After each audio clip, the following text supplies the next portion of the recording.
Welcome to the news channel. This is Politics News. Feds plan to cancel nearly $1 billion for California's high-speed rail project. The U.S. Department of Transportation plans to cancel $929 million in federal funding for California's high-speed rail project, threatening the state's plan to complete the first phase of a project that has intensified a rivalry between President Donald Trump and California Governor Gavin Newsom. In a Tuesday letter from the Federal Railroad Administration addressed to Brian Kelly, CEO of California's High-Speed Rail Authority, Administrator Ronald Batory wrote that the cancellation of funds will take effect on March 5. The FRA is also considering legal action to recover $2.5 billion in federal funds already used on a 119-mile stretch that would connect Merced and Bakersfield in the state's Central Valley. The rail project has faced cost overruns and years of delays. The Trump administration argues California hasn't provided required matching dollars and can't complete work by a 2022 deadline. "This is clear political retribution by President Trump, and we won't sit idly by," Newsom said in a statement. "This is California's money, and we are going to fight for it."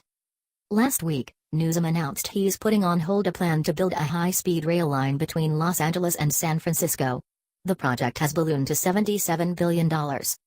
"Let's be real," Newsom said in his first State of the State address. "The current project, as planned, would cost too much and respectfully take too long. There's been too little oversight and not enough transparency." This is the latest spat between the White House and California.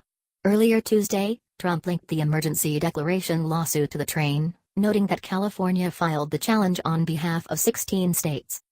California, the state that has wasted billions of dollars on their out-of-control fast train, with no hope of completion, seems in charge. The president tweeted. In a statement, Assembly Republican leader Marie Waldron supported the Department of Transportation's decision, calling it a logical response. "We've asked the governor for the revenue projections he relied on to justify his vision of the project. Without this information, the Department of Transportation made the responsible choice to stop funding the project," Waldron said. "The state should consider doing the same." To Trump, Newsom tweeted, "This is CA's money, allocated by Congress for this project. We're not giving it back, and finished with the train is leaving the station, better get on board. Also, desperately searching for some wall."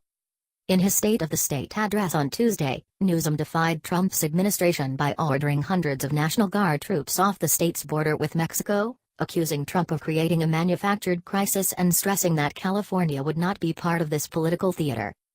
Those comments came a month after Newsom spoke out against corruption and incompetence in the White House during his swearing-in ceremony in Sacramento. A few days later, Trump threatened via Twitter to send no more money to California unless the state gets its act together and begins proper forest management. While campaigning ahead of last November's midterm elections, Trump labeled Newsom as a clown who wants open borders. Thank you for watching. Subscribe for channels to stay up to date with the latest news. Goodbye and see you again.